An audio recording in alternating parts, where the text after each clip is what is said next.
नमस्कार मित्रांनो, स्वागत आहे तुमचं एन जी मॅथ क्लास या आपल्या यूट्यूब चॅनलमध्ये. मित्रांनो, आपण महा TET साठी अतिशय इम्पॉर्टंट, अतिशय महत्त्वपूर्ण प्रश्नपत्रिका आपण या ठिकाणी पाहत असतो. आजचा आपला विषय कोणता आहे? मराठी. आणि मराठी विषयामधलं आपलं प्रकरण कोणतं आहे? तर अलंकार हे प्रकरण आहे.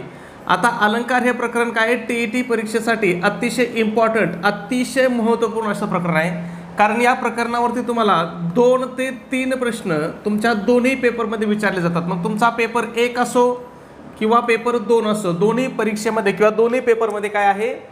मराठी विषयामधील अलंकार हे प्रकरण काय आहे? अतिशय महत्त्वाचं आहे. याच्यावरती तुम्हाला वारंवार परीक्षेमध्ये प्रश्न विचारले जातात. ठीक आहे.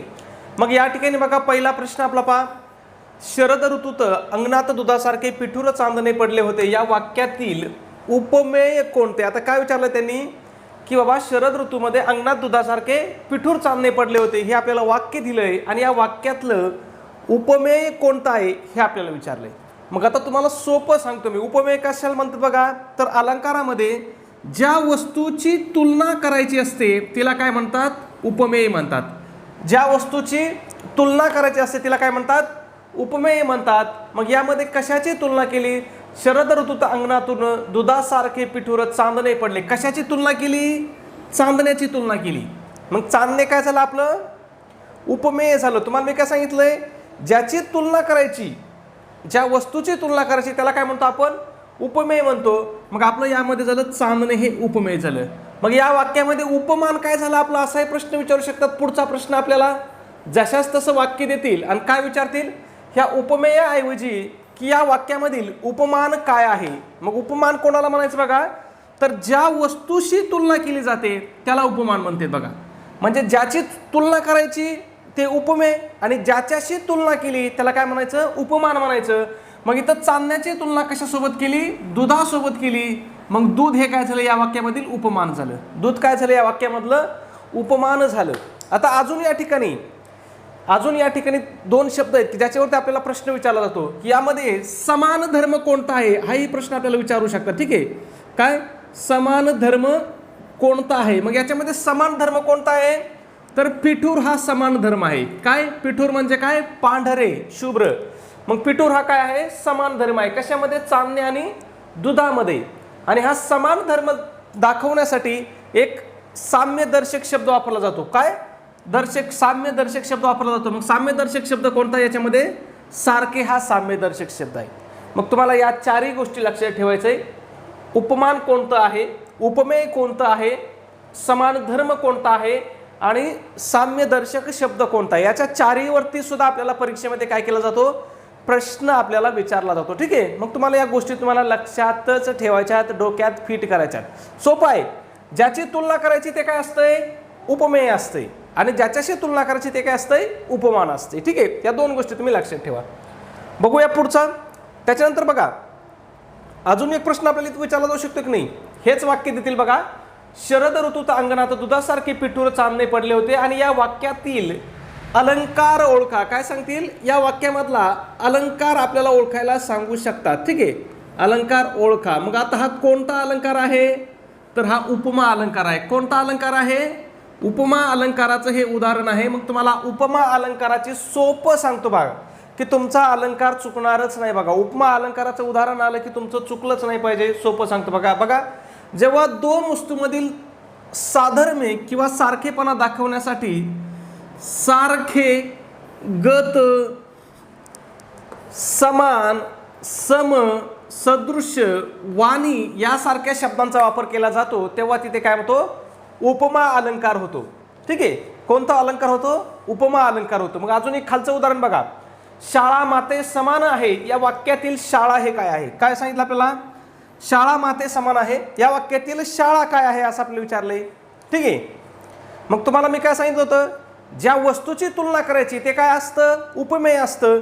मग आपण इथं तुलना कोणाची केली? शाळेची केली. मग शाळा काय आहे? उपमेय आहे. ज्याच्यासोबत तुलना केली ते काय असतं? उपमान असतं. मग याच्यामध्ये उपमान कोण आहे? तर माता म्हणजेच आई हे काय आहे? याच्यामध्ये उपमान आहे. साधारण धर्म कोणता आहे बरं? इथं साधारण धर्म दिलाय का? साधारण धर्म या वाक्यामध्ये जरी आपल्याला दिसत नसला तरी तो लपलेला आहे. शाळा ही माते समान कशी आहे? प्रेमळ आहे. ठीक आहे. हा या ठिकाणी काय? साधारण धर्म आहे. आणि साधारण किंवा साम्यवाचक शब्द कोणता याच्यामध्ये बघा, समान हा साम्यवाचक शब्द आहे. कोणता? समान हा काय आहे? साम्यवाचक शब्द आहे. मग हा कोणत्या अलंकाराचं उदाहरण होईल हे सुद्धा?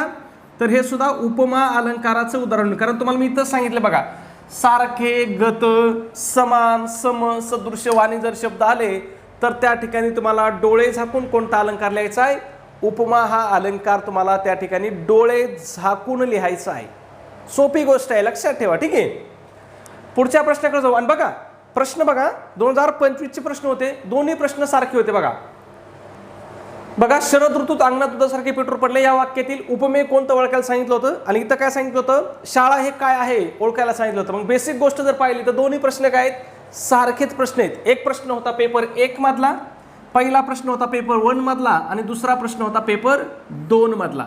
मग मी तुम्हाला जे वारंवार घसा ओरडून सांगतो ना बाबा, तुम्हाला मराठी व्याकरण हे तुमच्या दोन्ही पेपरसाठी काय आहे? सारखंच आहे. त्याला वेगवेगळा अभ्यास करू नका.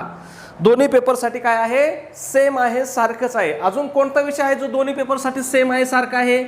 तर तो आहे बालमानसशास्त्र. ठीक आहे, बालमानसशास्त्र व अध्यापनशास्त्र हा जो आपला विषय आहे हा सुद्धा काय आहे? दोन्ही पेपरला सारखाच आहे, सेम आहे. ठीक आहे, त्याच्यामुळे तुम्हाला त्याचा अभ्यास करताना एकदाच अभ्यास करायचा, एकत्रच अभ्यास करायचा आणि स्टँडर्ड पुस्तकातून अभ्यास करायचा. ठीक आहे, आता मानसशास्त्र तुम्ही म्हणता कसं एक आहे बघा. आता समजा पेपर 1 असेल, तुम्हाला पेपर 1ला प्रश्न आला की मानसशास्त्राचा जनक कोण आहे. मग मानसशास्त्राचा जनक कोण आहे? ॲरिस्टॉटल आहे. आणि जर पेपर 2ला प्रश्न विचारला खालीलपैकी कोणाला मानसशास्त्राचा जनक म्हणतात, मग कोणाला म्हणावं लागेल आपल्याला?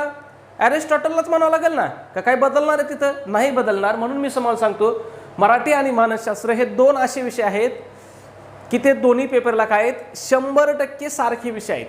त्याच्यामुळे तुम्हाला त्याचा वेगवेगळा अभ्यास करून टाईम घालायचा नाही. ठीक आहे, त्याचबरोबर यांच्यावरती काय करायचं जातं? आपल्याला वारंवार प्रश्न रिपीट विचारले जातात, आणि हे विषय आपल्याला काय आहेत?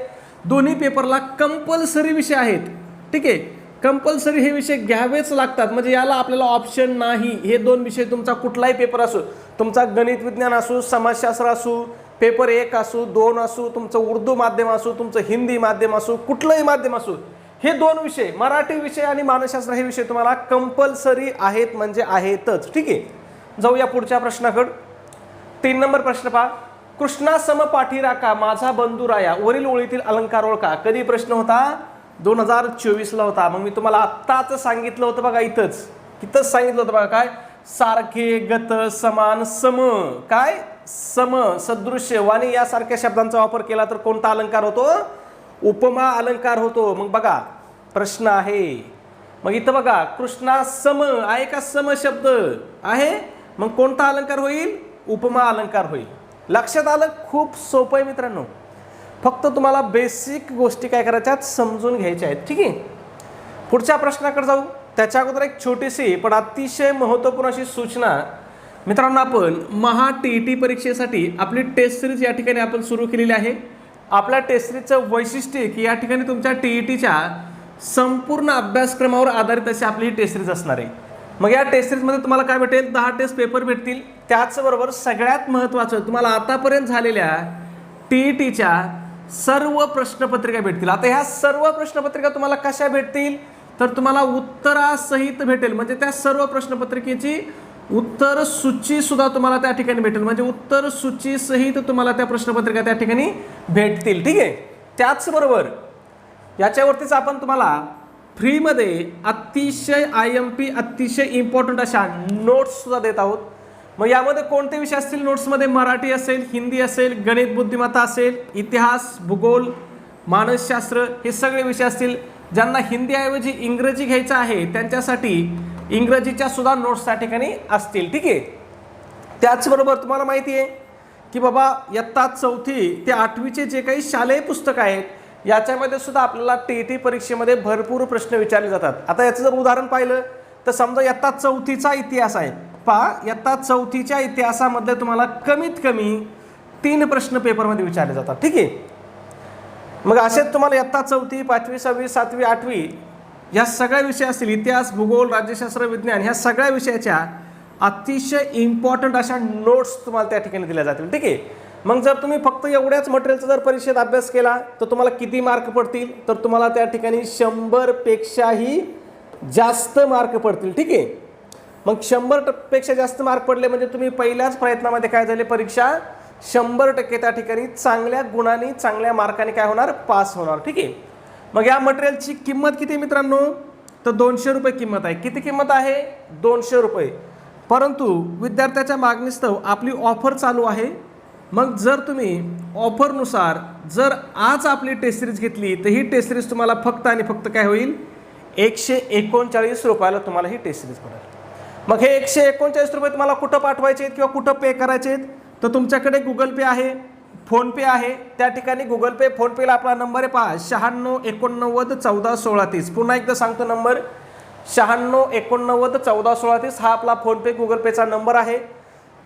त्याचबरोबर जर कुणाला नंबरवरती पैसे पाठवण्यास अडचण येत असेल तर तुम्हाला त्या ठिकाणी जर तुम्ही व्हॉट्सॲपला मेसेज केला तर तुम्हाला त्या ठिकाणी स्कॅनरसुद्धा पाठवलं जाईल. स्कॅनरवरती पैसे पाठवणं काय असतंय, सोपं असतंय, सुरक्षित असतंय आणि आपले पैसे चुकून दुसऱ्याच व्यक्तीला जाण्याचा धोकाही त्या ठिकाणी राहत नाही. मग तुम्ही जर व्हॉट्सॲपला मेसेज केला की सर आम्हाला स्कॅनर टाका, तर तुम्हाला स्कॅनरसुद्धा त्या ठिकाणी टाकून दिलं जाईल. मग तुम्ही स्कॅनर करा किंवा या नंबरवरती फोनपे करा, गुगल पे करा आणि किती रुपये पाठवायचे तुम्हाला, फक्त आणि फक्त 139 रुपये पाठवायचे आहेत. आणि तुम्ही जे पैसे पाठवता त्याचा एक काय करायचं आहे, पैसे पाठवून झाल्यावर बाबा एक स्क्रीनशॉट काढायचा आहे आणि तो स्क्रीनशॉट काय करायचा आहे, मला व्हॉट्सॲपला टाकायचा आहे. व्हॉट्सॲपला आपला नंबर कोणता आहे, तर हाच आपला व्हॉट्सॲप नंबर आहे, 96 89 14 16 30. तुमचा व्हॉट्सॲपला स्क्रीनशॉट मिळाल्याबरोबर 5 मिनिटाच्या आतमध्ये तुम्हाला काय केलं जाईल, संपूर्ण स्टडी मटेरियल तुम्हाला व्हॉट्सॲपवरतीच PDF फाईलच्या स्वरूपामध्ये त्या ठिकाणी पाठवून दिलं जाईल. आता एक गोष्ट करा मित्रांनो, तुम्ही मला व्हॉट्सॲपला स्क्रीनशॉट पाठवला ना, तर तुम्हाला फक्त काय करायचं आहे, स्क्रीनशॉट टाकल्यावर 2 मिनटं वाट बघायची. बघा किती मिनटं, 2 मिनटं, जास्तीत जास्त 2 मिनटं वाट बघा. आणि 2 मिनटात नाही आलं तर मग लगेच कॉल करा. काही जण काय करतात, इकडे स्क्रीनशॉट टाकला की लगेच कॉल करतात. मग मला तुमचा मी कॉल अटेंड करायचा की तुम्हाला ते मटेरियल पाठवायचं, मग त्याच्यामुळे काय होतं, उशीर होतो, मोबाईल हँग होतो त्या एवढ्या गडबडीमुळे. त्याच्यामुळे काय करा, फक्त स्क्रीनशॉट टाकले 2 मिनटं काय करा, वाट पहा. 2 मिनटात जर नाही आले तर बिंदास कॉल करा. ठीक आहे. दुसरी काही अडचण असेल तरीही कॉल करू शकता. ठीक आहे, तसं काय नाही. पुढच्या प्रश्नाकडे जाऊ आपण. प्रश्न क्रमांक 4 आहे बघा, गावावर आलेल्या भीतीदायक संकटाचा गावकऱ्यांनी मिळून सामना केला. अधोरेखित शब्दसमूहास योग्य अलंकारिक शब्द कोणता. आता या शब्दसमूहास आपल्याला अलंकारिक शब्द विचारला. अंडरलाईन कुठं आहे, भीतीदायक संकटाचा या शब्दाला त्यांनी अधोरेखित केलेला आहे आणि आपल्याला विचारलंय की या शब्दसमूहासाठी एक अलंकारिक शब्द कोणता. ऑप्शन काय दिलेत, गंडांतर, इष्टापत्ती, हमरी तुमरी आणि पर्वणी. मग या ठिकाणी आपला योग्य अलंकारिक शब्द कोणता होईल, गडांतर हा आपला अलंकारिक शब्द होईल. मग गडांतर याचा अर्थ काय होतो पहा, जीव घेणे किंवा अत्यंत भीतीदायक संकट. ठीक आहे. मग भीतीदायक संकट गावकऱ्यावरती आलं होतं. ठीक आहे. त्याच्यानंतर जर आपल्याला इष्टापत्तीचा अर्थ विचारू शकतात पुढच्या प्रश्नामध्ये कदाचित. मग इष्टापत्ती म्हणजे काय, संकटातून एखादी चांगली गोष्ट घडणे त्यालाच काय म्हणतात, इष्टापत्ती म्हणतात. त्याच्यानंतर हमरी तुमरी, हमरी तुमरी म्हणजे काय, जोराचे भांडण किंवा त्याला आपण काय म्हणतो, शाब्दिक चकमक म्हणतो, वाद म्हणतो. त्याच्यानंतर पर्वणी, पर्वणी म्हणजे अत्यंत दुर्मिळ किंवा अतिशय आनंदाची संधी. ठीक आहे. हे महत्त्वाचे शब्द आहेत, हे लक्षात ठेवा. तुम्हाला परीक्षेमध्ये वारंवार या शब्दाचे अर्थ किंवा ह्या शब्दसमूहाबद्दल एक अलंकारिक शब्द तुम्हाला विचारला जातो. पुढचा 5 नंबर, कडा कडा फोड नभ उडव उठ्ठम खिक्का खडबड दिवी दिग्गजा तुडव रवी मालिका, यात कोणता रस आहे. याच्यामध्ये कोणता रस आहे असं विचारलं आपल्याला. मग बघा, वाक्य वाचलं कीच आपल्याला दिसतं याच्यामध्ये काय आहे, असा रुद्रपणा आहे. असं वाचलं की अंगावर अशी शहारे आल्यासारखं होतं, असं वाटतं काय करून काय नाही. ठीक आहे. मग याच्यामध्ये कोणता रस आहे, याच्यामध्ये रौद्र रस आहे. कोणता रस आहे, रौद्र रस आहे. मग रौद्र रस कधी होतं बघा, जेव्हा काव्यातून क्रोधाची किंवा रागाची भावना व्यक्त होते तेव्हा कोणता रस होतो, रौद्र रस होतो. ठीक आहे. खूप सोपं आहे. ठीक आहे. त्याच्यानंतर आता हे बाकीचे जे कोणकोणते रस आहेत हे तुम्हाला सांगतो. तुम्हाला रसावरती एक प्रश्न परीक्षेत विचारला जातो. ठीक आहे. मग भयानक रस कधी होतो, तर भीतीदायक वर्णन असलं की भयानक रस. ठीक आहे. त्याच्यानंतर बिभत्स म्हणजे कसं, किळसवाणी गोष्ट असली तर हा रस निर्माण होतो. आणि करुण म्हणजे काय, दुःख किंवा शोकाचं वर्णन असेल तर हा रस निर्माण होतो. ठीक आहे. पुढचा प्रश्न 6 नंबर, दगडाची पार्थिव भिंत ती पुढे अकल्पित सरली, या ओळीत कोणता अलंकार आला आहे. आता बघा, इथे एक ओळ दिली आपल्याला आणि त्याच्यामध्ये कोणता अलंकार आलाय असं आपल्याला विचारलेलं आहे. ठीक आहे. मग आता बघा, या ओळीचा जर तुम्ही अर्थ समजून घेतला तर अर्थ काय होतो, दगडाची भिंत आहे, आणि ती काय झाली, ती पुढे अकल्पित सरकली. म्हणजे काय झाली, ती दगडाची भिंत आपोआप पुढे काय झाली, सरकायला लागलेली आहे. आता दगडाची भिंत सरकू शकते का, नाही सरकू शकत. पण इथं त्यांनी वर्णन तसं केलं की दगडाची भिंत काय झाली, ती सरकायला लागली. मग बघा, जेव्हा एखादी निर्जीव वस्तू ही सजीव प्राण्याप्रमाणे किंवा मानवाप्रमाणे कृती करत आहे असे वर्णन केले जाते, तेव्हा तिथं कोणता अलंकार होतो, चेतना गुणोक्ती हा अलंकार होतो. मग पहा बरं, कुठं चेतना गुणोक्ती अलंकार आहे का, बघा या ठिकाणी पर्याय क्रमांक 2 आपल्याला चेतन गुणोक्ती अलंकार दिलेला आहे.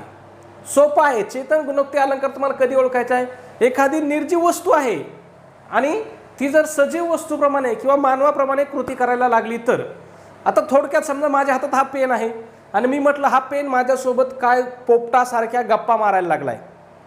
मग आता हा पेन गप्पा मारणार आहे का, पण कल्पना करायला काही अडचण नाही ना. मग ते कोणतं उदाहरण होईल, चेतना गुणोक्ती होईल. ठीक आहे. याचं अजून उदाहरण बघा, कुटुंब वत्सल इथे फणस हा कटी खांद्यावर घेऊन बाळे. म्हणजे काय, कुटुंब वत्सल्यासारखा आमचा फणस आहे आणि हा खांद्यावरती बाळ घेऊन आमचा सांभाळ करत आहे असा याचा अर्थ होतो. मग फणस निर्जीव आहे, म्हणजे वनस्पती जरी असली तरी ती निर्जीव वनस्पती आहे, पण त्यांनी रचना काय केली किंवा त्याचा अर्थ काय होतो की तो सजीव प्राण्याप्रमाणे किंवा मानवाप्रमाणे कृती करतोय असं होतो. खाली अजून एक उदाहरण बघा, चाफा बोलेना चाफा चालेना चाफा खंत करी काही केल्या फुलेना. आता हे तुम्हाला सगळ्यांच्या परिचयाचं उदाहरण आहे. मग हे सुद्धा कोणत्या अलंकाराचं उदाहरण आहे, तर चेतन गुणोक्ती या अलंकाराचं हे उदाहरण आहे. ठीक आहे. पुढच्या प्रश्नाकडे जाऊ. 7 नंबर, लहानपण देगा देवा मुंगी साखरेचा रवा हे कोणत्या अलंकाराचं उदाहरण आहे. लहानपण देगा देवा मुंगी साखरेचा रवा. आता हे वाक्य तर तुमच्या सगळ्यांच्या तोंडपाठ आहे.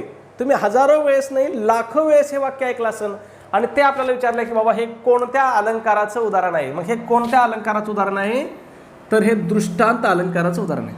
माहित नाही, येत नाही, काळजी करू नका, एका मिनिटात तुम्हाला सांगतो दृष्टांत अलंकार कसा ओळखायचा. बघा, जेव्हा एखादा विचार किंवा तत्व पटवून देण्यासाठी एखादा प्रसिद्ध दाखला किंवा उदाहरण दिले जाते तेव्हा त्याला काय म्हणतात, दृष्टांत अलंकार म्हणतात. म्हणजे याच्यामध्ये काय केलेलं असतं, एक विचार दिलेला असतो आणि तो विचार पटवून देण्यासाठी त्याच्यासोबत काय केलेलं असतं, एक उदाहरण सुद्धा त्याच्यामध्ये दिलेलं असतं. मग बघा, लहानपण देगा देवा, काय लहानपण देगा देवा म्हणजे देवाला लहानपण दे, लहानपण कसं चांगलं आहे हे सांगण्यासाठी त्यांनी उदाहरण काय दिलंय, मुंगी साखरेचा रवा. हे काय केलं त्यांनी, याच्यामध्ये उदाहरण दिले. बघा, म्हणजे इकडं काय केलंय, इकडं तत्व सांगितलंय आणि हे तत्व पटवून देण्यासाठी इकडं पुढं काय केलंय, उदाहरण दिलंय. मग जेव्हा या दोन्ही गोष्टी एकाच वाक्यामध्ये असतील तेव्हा कोणता अलंकार होतो, दृष्टांत अलंकार होतो. ठीक आहे.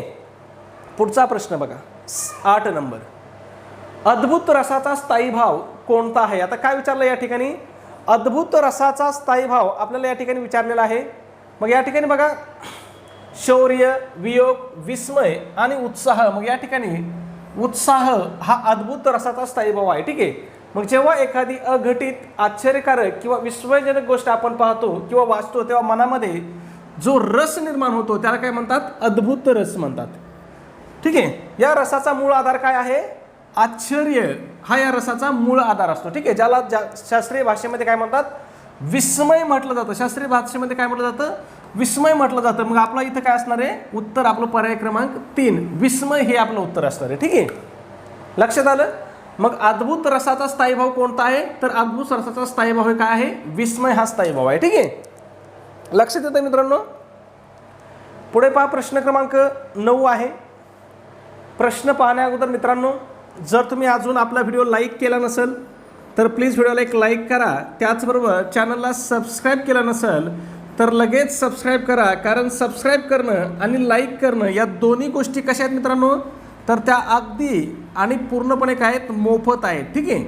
त्याच्यामुळे तुम्हाला चॅनलला लाईक करायचं आहे, सबस्क्राईब करायचं आहे. व्हिडिओ आवडला असेल तर नक्की तसं कमेंटमध्ये सुद्धा सांगत जा. ठीक आहे. पुढचा प्रश्न बघा, संत म्हणती सप्तपदे सहवासे सख्य साधूशी घडते या ओळीतील अलंकार कोणता. आता या ओळीमध्ये आपल्याला कोणता अलंकार आहे असं आपल्याला विचारलेलं आहे.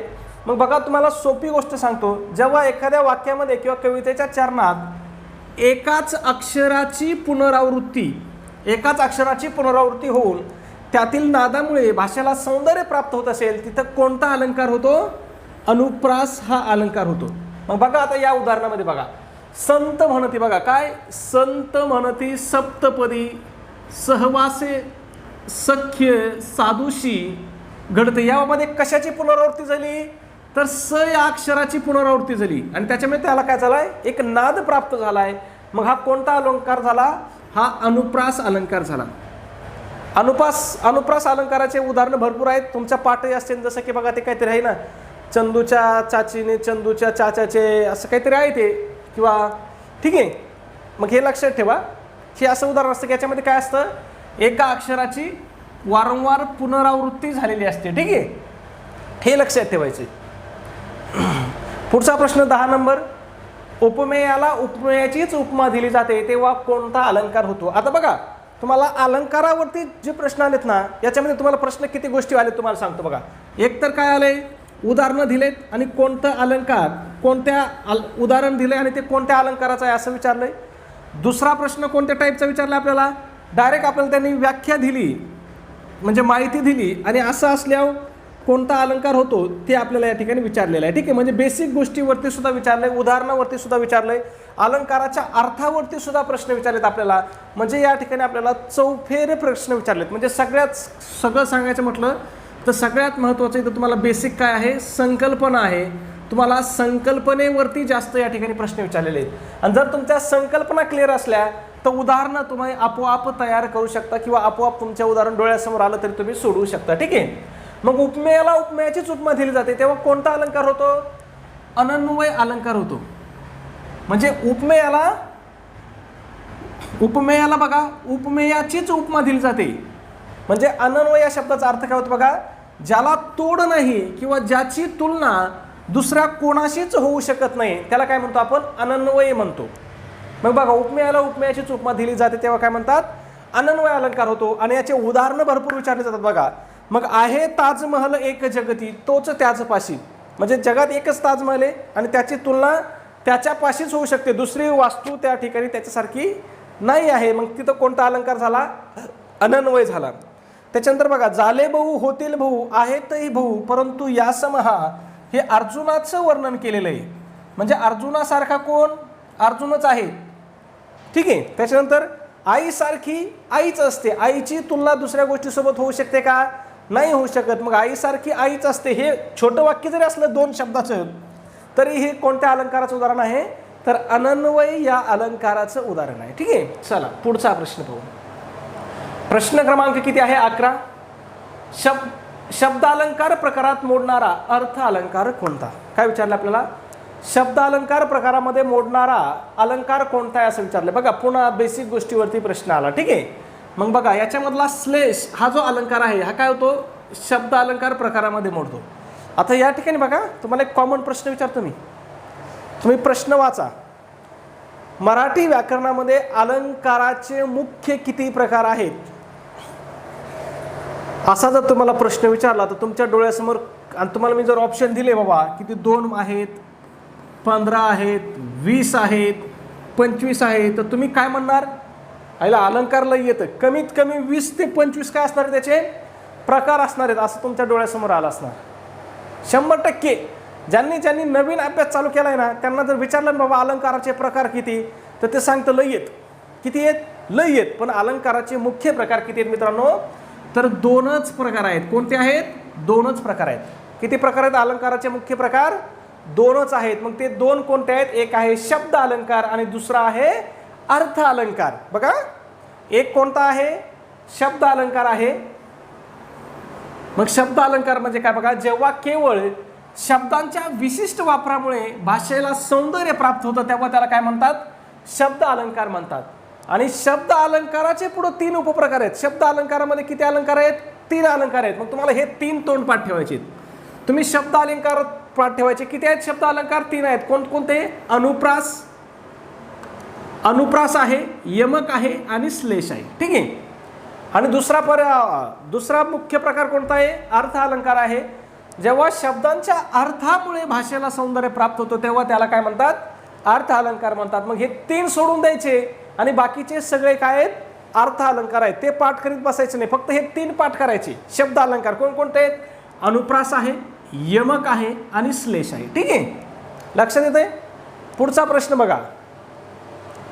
श्रीकृष्ण नवरा मी नवरी, शिशुपाल नवरा मी नवरी. आपल्याला असं वाक्य दिलंय बघा आणि सांगितलं यात कोणता अलंकार आहे. काय सांगितलं याच्यामध्ये कोणता अलंकार आहे. आता या ठिकाणी बघा तुम्हाला दोन्ही वाक्यामध्ये श्रीकृष्ण नवरा मी नवरी, शिशुपाल नवरा मी नवरी, एक शब्द बघा तुम्हाला सारखा दिसेल. काय इथं नवरी शब्द आहे, इथंही नवरी शब्द आहे, पण ह्या दोन्ही शब्दाचे काय आहेत अर्थ वेगवेगळे आहेत. या दोन्ही शब्दाचे अर्थ काय आहेत वेगवेगळे अर्थ आहेत. ठीक आहे.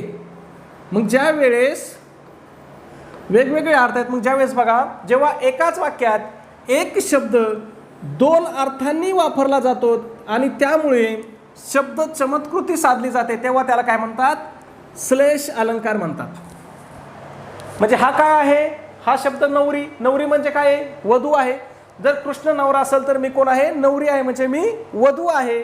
आणि शिशुपाल नवरा मी नवरी म्हणजे जर शिशुपाल नवरा असेल शिशुपाल हा वधू असेल तर नवरी म्हणजे मी नवरी नसेल, मी वधू नसेल असं म्हणायचंय तिला. मी नवरी म्हणजे मी वधू नसेल असं म्हणायचं. ठीक आहे लक्षात आलं. मग तुम्ही समजून घ्यायचं जेव्हा एकच शब्द दोन वेगवेगळ्या अर्थाने वापरला जातो तेव्हा काय होतो अलंकार श्लेष अलंकार होतो. ठीक आहे. त्यावेळेस कोणता अलंकार होतो श्लेष अलंकार होतो.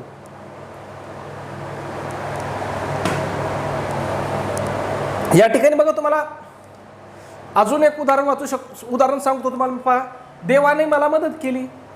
देव हा शब्द दोन अर्थाने आपण घेऊ शकतो. ठीक आहे. पुढचा 13 नंबर बघा.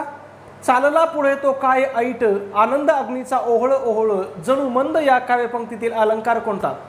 चालला पुढे तो काय ऐट आनंद अग्नीचा ओहळ ओहळतो जणू काय शब्द आलाय जणू. मग जेव्हा तुम्हाला वाक्यामध्ये जणू गमे वाटे भासे बघा जणू गमे बघा जणू जणू काय गमे वाटे भासे की यासारखे साम्यवाचक शब्द येतात त्यावेळेस एका आणि एकच अलंकार होतो तो म्हणजे उत्प्रेक्षा अलंकार. कोणता अलंकार होतो उत्प्रेक्षा अलंकार होतो. मग जेव्हा उपमेय हे जणू उपमानच आहे अशी कल्पना केली जाते म्हणजे दोघं काय आहेत एक सारखेच आहेत. उपमेय आणि उपमान काय सारखंच आहे अशी तुलना केली जाते तेव्हा तो त्याला काय म्हणतात उत्प्रेक्षा अलंकार म्हणतात. ठीक आहे. पुढे बघूया प्रश्न क्रमांक 14. पिवळे तांबूस ऊन कोवळे पसरे चौफेर ओठानेही सोने वाटे वाहून या दूर या काव्यपंक्ती तर वाटे बघा इथं पुन्हा कोणता शब्द आलाय वाटे हा शब्द आला. मग मी तुम्हाला काय सांगितलं होतं बघा इथं सांगितलं होतं बघा जणू जणू काय गमे वाटे भासे की यासारखे जर शब्द आले तर कोणता अलंकार होतो उत्प्रेक्षा अलंकार होतो. मग हे सुद्धा कोणत्या अलंकाराचं उदाहरण आहे तर उत्प्रेक्षा अलंकाराचंच उदाहरण आहे. ठीक आहे. पुढचा प्रश्न आहे आपला प्रश्न क्रमांक 14. साधर्म्यावर आधारित आणि वैधर्म्यावर आधारित असे भेद कोणत्या अलंकारामध्ये पडतात. ठीक आहे. मग काय सांगितलं आपल्याला की साधर्म्यावर आधारित आणि वैधर्म्यावर आधारित असे भेद कोणत्या अलंकारामध्ये पडतात असं आपल्याला विचारलंय. मग असे भेद कोणत्या अलंकारामध्ये पडतात दृष्टांत अलंकारामध्ये पडतात. ठीक आहे. मग बघा दृष्टांत अलंकार म्हणजे काय जेव्हा एखादा विचार किंवा तत्व पटवून देण्यासाठी एखादं उदाहरण दिलं जातं त्यावेळेस काय त्याला म्हणतात दृष्टांत अलंकार म्हणतात. याच्यावरतीच प्रश्न आधी काय विचारला होता दृष्टांत अलंकाराच्या उदाहरणावरती आपल्याला प्रश्न विचारला होता. वाक्य दिलं होतं आपल्याला बघा मुंगी लहानपण देगा देवा मुंगी साखरेचा रवा आणि हा कोणता अलंकार होता हे विचारलं होतं. मग तो कोणता अलंकार होतो दृष्टांत अलंकार होतो. ठीक आहे. दृष्टांत अलंकाराचे काय आहेत दोन भेद आहेत म्हणजे त्याच्यामध्ये दोन उपप्रकार केले जातात. ते कोणते आहेत एक आहे साधर्म्यावर आधारित आणि दुसरा काय आहे वैधर्म्यावर आधारित. ठीक आहे. मग हे लक्षात ठेवा तुम्हाला या बेसिक गोष्टी आहेत. आणि जर एक प्रश्न तुम्ही जर पाहिला असेल ना मित्रांनो तर आता 24-25चे TETचे पेपर बघा 24-25चे TETचे पेपर काय तुलनेने सोपे आहेत. कोणत्या पेपरमध्ये 2013-14च्या पेपरपेक्षा तुलनेने काय सोपे आहेत. हा प्रश्न बघा 2013च्या पेपरमध्ये विचारला होता. कधी विचारला होता 2013च्या पेपरमध्ये. आणि तुम्हाला खरं सांगतो तुम्ही अजूनही बघा आता हा प्रश्न 13ला आलेला आहे पण आत्ताही मराठी व्याकरणाचं कुठलंही पुस्तक घ्या आणि जर त्याच्यामध्ये तुम्हाला ह्या अलंकाराचे दोन उपप्रकार केलेले जर आढळले कुठल्याही पुस्तकात तुमच्याकडे जे पुस्तक असेल ते पुस्तक काढा आणि त्याच्यात जर हे आढळलं ना तर मला सांगा मला त्याचा स्क्रीनशॉट टाका बघू आपण आहे का नसणारच आहे तुम्ही खात्री करून घ्या. ठीक आहे. मग पहिले पेपर काय होते आपल्याला अवघड होते आता तुलनेने निदान आपल्याला कमीत कमी पुस्तकात जे आहे ते तरी विचारतात. ठीक आहे. पुढचा प्रश्न बघूया 15 नंबर. बालिश बहु बायकात बडबडला या ओळीतील अलंकार ओळखा. बघा बघा तुम्हाला आपल्याला आधी एक उदाहरण आलं होतं, तसंच बघा बालिश बहु बायकात बडबडला, कोणत्या शब्दाची, ब या शब्दाची काय झाली, पुनरावृत्ती झाली. मग तुम्हाला मी सांगितलं होतं ज्या वेळेस एकाच शब्दाची पुनरावृत्ती होती त्यावेळेस कोणता अलंकार होतो, अनुप्रास अलंकार होतो. ठीक आहे. पुढचा प्रश्न बघा 16 नंबर, सावळा ग रामचंद्र रत्नाचा पै सारखा. आता इथं बघा कोणता शब्द आलाय, सारखा शब्द आलाय. मग याच्यातला अलंकार कोणता असणार आहे, तर या ठिकाणी उपमा हा अलंकार होतो. बघा आपल्याला जो पहिला दुसरा तिसरा प्रश्न होता ना ते उपमा अलंकारावरती होते. मग तुम्हाला तिथेही सांगितलं होतं मी की जेव्हा वाक्यामध्ये बघा सारखे, गत, समान, सम, सदृश्य आणि वाणी यासारखे शब्द येतात त्यावेळेस तो कोणता अलंकार असतो, उपमा अलंकार असतो. ठीक आहे. पुढच्या प्रश्नाकडे जाऊ 17 नंबर, हा आंबा जणू साखरच. बघा आता पुन्हा इथं काय आलंय, आंबा जणू साखरच. मग तुम्हाला मी काय सांगितलंय, जणू, जणू काय, गमे, वाटे, भासे की यासारखे जर शब्द आले तर त्या ठिकाणी कोणता अलंकार होतो, उत्प्रेक्षा अलंकार होतो. म्हणजे या काही बेसिक गोष्टी आहेत की ज्या तुम्हाला पाठच करायच्या आहेत. ठीक आहे. त्याचबरोबर मित्रांनो ज्यांना म्हणजे आपल्या सगळ्यांना ज्यांची प्रतीक्षा होती ते आपलं ॲप्लिकेशन आलेलं आहे. आपल्या ॲप्लिकेशनचं नाव आहे पहा NG classes, CLASSES, NG classes या नावाने आपलं ॲप्लिकेशन आलेलं आहे. आपल्या ॲप्लिकेशनमध्ये आपण महा TETसाठी एक रेकॉर्ड बॅच त्या ठिकाणी चालू केलेली आहे. रेकॉर्ड बॅच असणार आहे. ठीक आहे. मग या रेकॉर्ड बॅचमध्ये आपण काय करणार आहोत, तुमचा पेपर 1 असेल किंवा पेपर 2 असेल, या दोन्ही पेपरसाठी असणारे जे काही महत्त्वाचे 2 विषय आहेत. आता महत्त्वाचे इम्पॉर्टंट 2 विषय कोणते आहेत की जे 2 विषय तुम्हाला परीक्षा 100% पास करून देतात, असे 2 विषय कोणते आहेत, तर पहिला आहे मराठी व्याकरण. ठीक आहे. मराठी व्याकरण किती मार्काला विचारलं जातं तुम्हाला, 30 मार्काला विचारलं जातं. आणि दुसरा विषय आहे मानसशास्त्र. ठीक आहे. बाल मानसशास्त्र व अध्यापनशास्त्र हा काय आहे आपला दुसरा विषय आहे. हा सुद्धा किती मार्काला विचारला जातो, 30 मार्काला विचारला जातो. मग या दोन्ही विषयाची आपण एक रेकॉर्डेड बॅच आपल्या ॲप्लिकेशनमध्ये काय केलेली आहे, चालू केलेली आहे. तुम्हाला या दोन्ही विषयाचे बघा काय संपूर्ण बेसिक स्पष्टीकरण म्हणजे प्रकरण वाईज कसं दिलं जाईल, बेसिक स्पष्टीकरण तुम्हाला प्रत्येक प्रकरणानुसार ठीक आहे तुम्हाला त्या ठिकाणी शिकवलं जाईल. त्याचबरोबर त्या प्रकरणावरती आतापर्यंत कोणते प्रश्न परीक्षेत विचारले होते ते सुद्धा तुम्हाला त्या ठिकाणी शिकवलं जाईल. ठीक आहे. म्हणजे बेसिक गोष्टी पण शिकवल्या जातील. आता समजा अलंकार आहे, संपूर्ण अलंकार एकदा शिकवले जाते. त्याच्यानंतर यामध्ये कोणत्या अलंकारावरती कसा प्रश्न परीक्षेमध्ये विचारला आहे तेही त्या ठिकाणी तुम्हाला शिकवलं जाईल. त्याचबरोबर तुम्हाला त्या लेक्चरची PDF सुद्धा त्याच्यामध्येच दिली जाईल. मग या 60 मार्कापैकी बघा किती 60 मार्कापैकी तुम्हाला आपण किती मार्काची हमी देतोय, तर 50 पेक्षा जास्त मार्काची. ठीक आहे. म्हणजे कमीत कमी 50 मार्क किंवा त्याच्यापेक्षा जास्त म्हणजे 55-56 मार्काची आपण तुम्हाला त्या बॅचमधून काय करतोय 100% हमी देतोय. मग तुम्हाला काय करायचं आहे, प्ले स्टोअरला NG क्लासेस नावाने ॲप्लिकेशन सर्च करायचं आहे किंवा मी आपल्या लेक्चरच्या खाली तुम्हाला लिंक टाकतो. ठीक आहे.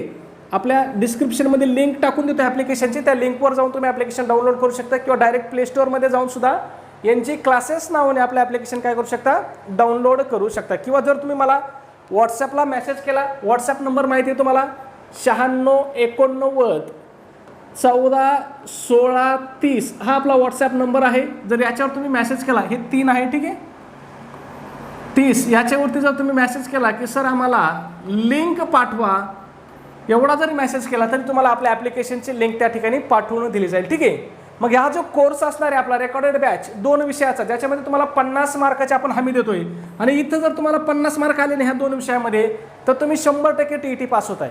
कारण मग तुम्हाला मार्कच पाडायचे किती राहिलेले, फक्त 40 मार्क पाडायचे. 90 पैकी 40 म्हणजे 2 पैकी 1 प्रश्न जरी तुमचा बरोबर आला तरी तुम्ही TET पास होऊन जाताय. मग तुम्ही फक्त ह्या 2 विषयाचा जर चांगला अभ्यास केला ना तर तुम्ही 100% परीक्षा पास होणार. म्हणजे 100% मी खात्री देऊन सांगतो तुमची परीक्षा काय होणार, 100% त्या ठिकाणी पास होऊन जाणार. ठीक आहे. मग या बॅचची आपण फी किती ठेवलेली बघा, तुम्हाला प्रश्न पडला असेल सर बॅचची फी किती आहे, तर फक्त 1000 रुपये फी ठेवली. किती फी ठेवली, 1000 रुपये फी ठेवली. त्याच्यामध्ये सुद्धा ऑफरनुसार जे पहिले 100 विद्यार्थी असतील ना त्या 100 विद्यार्थ्यासाठी आपण फी फक्त किती ठेवलेली आहे, 499 रुपये फी ठेवली. किती फी ठेवली, 499 रुपये फी ठेवली आपण. फक्त ही फी कोणासाठी असणार आहे, पहिल्या 100 विद्यार्थ्यासाठी असणारे 499 फी. बाकीच्या विद्यार्थ्यांना नंतर 100 नंतर येणाऱ्या विद्यार्थ्यांना किती फी असेल? 1000 रुपये फी असेल. ठीक आहे. 2 विषयाची आपण त्याच्यामध्ये तयारी करणार आहोत. दोन्ही विषय काय आहेत? तुमचा पेपर 1 असो किंवा पेपर 2 असो, दोन्ही पेपरसाठी काय ते अतिशय इम्पॉर्टंट, अतिशय महत्त्वपूर्ण असणारे ते आपले विषय आहेत. ठीक आहे. मग तुम्हाला जर आवश्यकता असेल, तुम्हाला वाटत असेल व आपला अभ्यास कमी आहे मराठी व्याकरणाचा आणि बालमानसशास्त्राचा, तर तुम्ही 100% बॅच जॉईन करू शकता. बॅच काय कंपल्सरी नाही, आपलं यूट्यूबचं तर चालूच राहणार आहे, परंतु तुम्हाला अजून फायदा घ्यावा असं वाटत असेल, तुमच्या मनातली भीती घालावी असं वाटत असेल तर 499 रुपये म्हणजे काहीच नाही मित्रांनो. ठीक आहे. तुम्ही 100%, बाकीच्या ठिकाणी बघा 3-3 हजार, 3,500, 4-4 हजार रुपये तुम्हाला कोर्सची बॅचची फी दिली जाते आणि त्या ठिकाणी शिकवलं तर काहीच जात नाही. पण आपण तसं करणार नाही. तुम्ही ॲप्लिकेशन डाउनलोड करा, त्या ठिकाणी तुम्हाला एक डेमो लेक्चरसुद्धा दिलेलं आहे फ्रीमध्ये. मानसशास्त्राचं पहिलं जे प्रकरण आहे, मानसशास्त्राचे स्वरूप व व्याप्ती, हे आपण तुम्हाला डेमो लेक्चर स्वरूपामध्ये सुद्धा तिथं अपलोड केलेलं आहे. तुम्ही ते डेमो लेक्चर बघून घ्या. लेक्चर आवडलं आणि तुम्हाला वाटलं बाबा याच्यातून माझी 100% तयारी होईल तरच बॅच जॉईन करा. ठीक आहे. चला जाऊया पुढच्या प्रश्नाकडे. पुढचा प्रश्न आहे आपला 18 नंबर. देवाने मला खूप दिले आहे या वाक्यात देवाने या शब्दाचे 2 अर्थ निघत असल्यास कोणता अलंकार होईल? बघा काय सांगितलं आपल्याला, देवाने मला खूप दिले आहे या वाक्यात देवाने या शब्दाचे काय 2 अर्थ निघत आहेत असं सांगितलंय. मग कोणता अलंकार होईल? तुम्हाला मी आत्ताच सांगितलं होतं, जेव्हा एकाच शब्दाचे 2 अर्थ निघतात तेव्हा कोणता अलंकार तयार होतो? श्लेष अलंकार तयार होतो. आणि उदाहरण काय दिलं होतं? श्रीकृष्ण नवरा मी नवरी, शिशुपाल नवरा मी नवरी, हे उदाहरण दिलं होतं. मग तसंच आहे इथं, देवाने या शब्दाचे सुद्धा काय होतात? 2 अर्थ होतात. देवाने मला खूप दिले, मग देवानेचा पहिला अर्थ कोण? देव म्हणजे कोण? भगवान परमात्मा. आणि दुसरा देव म्हणजे कोण? अरे माझा मित्र देव, त्याचं नाव देवा आहे. मग त्या देवाने मला भरपूर दिले, काहीतरी दिलं असेल, पैसे पाणी म्हणा, शेंगा भुईमुगाच्या म्हणा, गहू म्हणा, काहीतरी दिलं असेल. ठीक आहे. मग दोन्ही अर्थ त्या ठिकाणी निघतात. मग कोणता अलंकार तयार होतो? श्लेष हा अलंकार तयार होतो. ठीक आहे. पुढच्या प्रश्नाकडे जाऊ. 19 नंबर.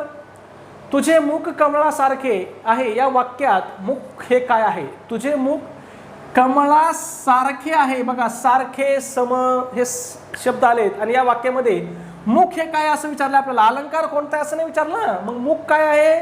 तर मुख काय आहे? साधारण किंवा साम्यवाचक शब्द आहे. मुख काय आहे? साम्यवाचक शब्द आहे. ठीक आहे. त्याच्यानंतर इथं उपमान कोणता आहे, उपमेय कोणता आहे हेही तुम्हाला सांगता आलं पाहिजे. ठीक आहे.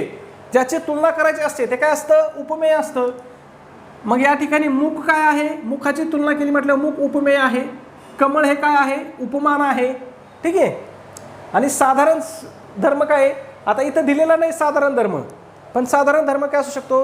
कमळासारखं नाजूक आहे किंवा कमळासारखं छान आहे. मग या साधारण धर्म त्या ठिकाणी असू शकतो. ठीक आहे. पुढचा प्रश्न आहे आपला 20 नंबर. अमृताहूनही गोड नाम तुझे देवा या ओळीतील अलंकार ओळखा. ठीक आहे. अमृताहूनही गोड नाम तुझे देवा या ओळीत आपल्याला एक अलंकार दिलेला आहे. तो अलंकार तुम्हाला ओळखायचा आहे आणि त्याचं उत्तर काय करायचं मित्रांनो? तुम्हाला कमेंटमध्ये सांगायचं आहे. ठीक आहे. या अलंकाराचं जे काही उत्तर असेल ते उत्तर तुम्हाला काय करायचं आहे? कमेंटमध्ये सांगायचं आहे. ठीक आहे. त्याचबरोबर व्हिडिओ आवडला असेल लाईक करा, चॅनलला सबस्क्राईब केलं असेल सबस्क्राईब करून घ्या. व्हिडिओ कसा वाटतो हे सुद्धा कमेंटमध्ये नक्की सांगत चला. धन्यवाद मित्रांनो. भेटूया आपल्या उद्याच्या पुढच्या व्हिडिओमध्ये. तोपर्यंत सर्वांना जय हिंद, जय महाराष्ट्र.